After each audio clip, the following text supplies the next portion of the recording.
During this lesson you will be required to fill out a worksheet. I recommend you read through the worksheet before viewing the lesson. In order to give you time to do this, you can use the pause button at the bottom of the screen. Learning outcomes. By the end of this lesson, you should be able to list 4 types of pavers used for paving, list the most common bonds used in paving today, including a sketch for each one, list the 10 steps to be taken when carrying out a paving project. Types of pavers.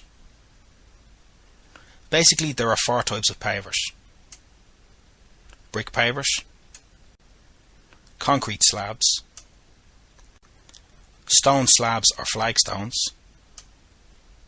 and cobblestone or cobble block. Brick pavers. Brick paving dates back to Roman times, where clay, kiln-burnt bricks were used. However, today's modern brick pavers can be made of concrete, with pigments used for colouring.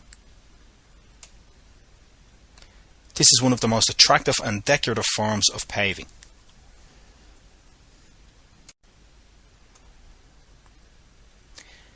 It has various properties, including a large amount of bonding patterns and colours. Herringbone and basket weave are 2 of the most commonly used bonds. We can see in the photographs opposite an example of 45-degree herringbone in the top picture and basket weave in the bottom picture.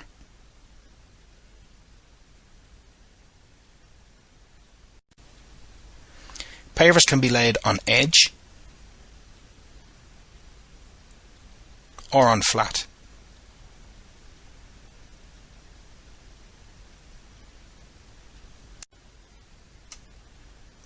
The tools used for cutting brick pavers are a hammer and bolster or a hammer and pitching tool, a mechanical saw like a consaw, or a guillotine.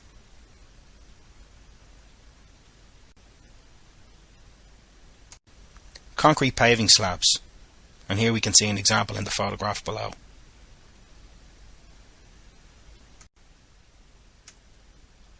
These are available in 2 types: reinforced and non-reinforced. Both these types are pressed and vibrated during production. They come in various sizes and colours and have a non-slip surface.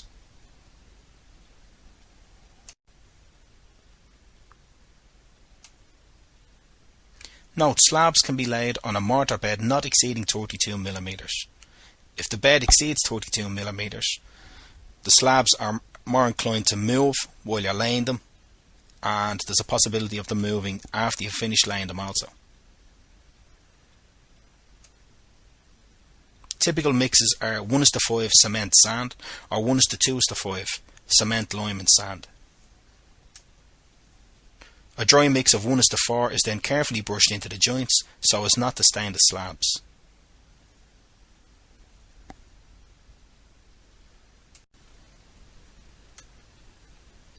The joints can be key jointed or left flush while capillary action then sets these joints.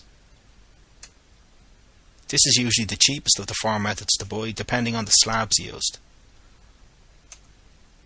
For best results, slabs should be pointed with a damp mix of mortar, packed into the joint with your trowel and then key jointed. The tools used for cutting paving slabs are your hammer and bolster or hammer and pitching tool, mechanical saw like a consaw,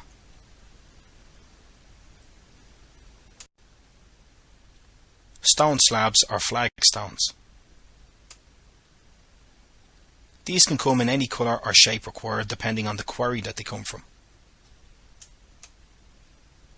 They can be square, rectangular or random, etc.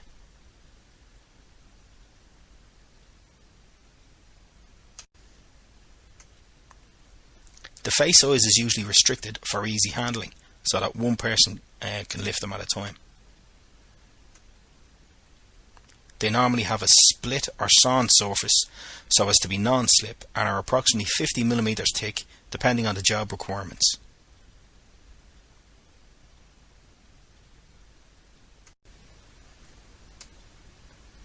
All types of stone can be used in paving, both internally and externally. Jointing is usually done with mortar as the work progresses. This is the preferred method of building.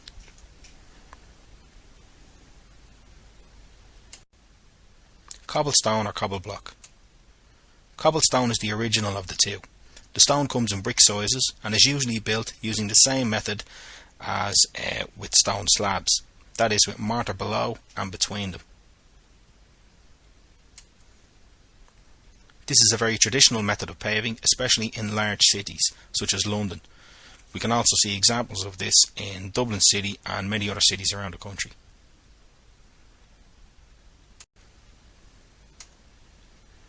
Cobble block is merely a modern copy of cobblestone and has the characteristics of brick paving. That is, it consists of concrete and pigments and is uniform in size. Cobble block is relatively cheap to buy and is sometimes called reconstituted paving. This is laid using a running bond, as seen in the examples down below. There are horizontal joints running across the width of the driveway, and then all the joints running down the length of the driveway are all staggered, using a variety of different size cobbles.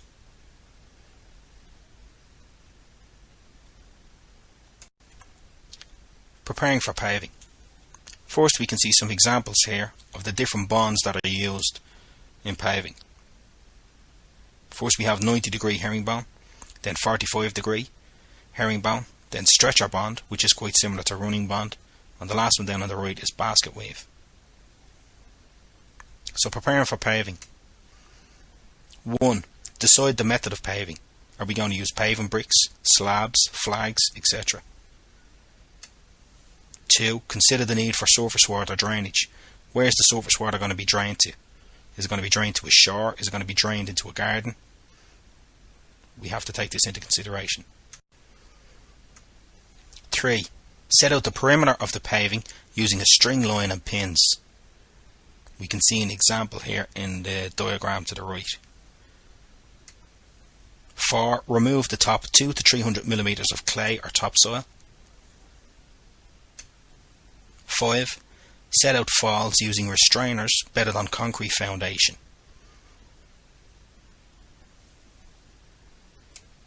6. Haunch the restrainers in position using concrete. This is to stop the restrainers from moving when laying the paving. Laying paving bricks. 7. Place 150 mm of compacted hardcore, as seen in the diagram down below. This is like your foundation for the paving. If we're using rigid paving, then we place a 100 mm concrete slab on top of that. 8. Carefully screed 50 mm of compacted grit sand. In the photograph here, the craftsman is using a striker with a notch cut out of either side in order to screed out the bedding layer. 9. Lay pavers 6 mm above the finished height. This is to allow for final compaction.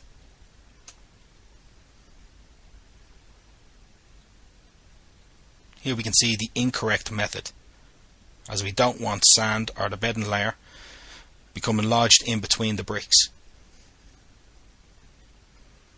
It's important that we have the bricks tight up to each other. So this is the correct method. Bring the brick in, keep it tied up to the next brick beside it, and drop it down onto the bedding layer. 10. Brush in fine sand and compact the bricks into position, interlocking them. Conclusion. The 4 types of pavers used for paving are brick pavers, concrete slabs, stone slabs or flagstones, and cobblestone or cobble block. The most common bonds used in paving today are 90 and 45 degree herringbone, basket weave, running bond and stretcher bond.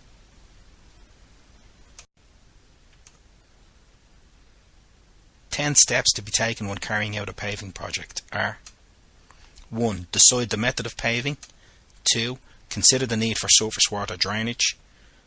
3. Set out perimeter of the paving using a string line and pegs.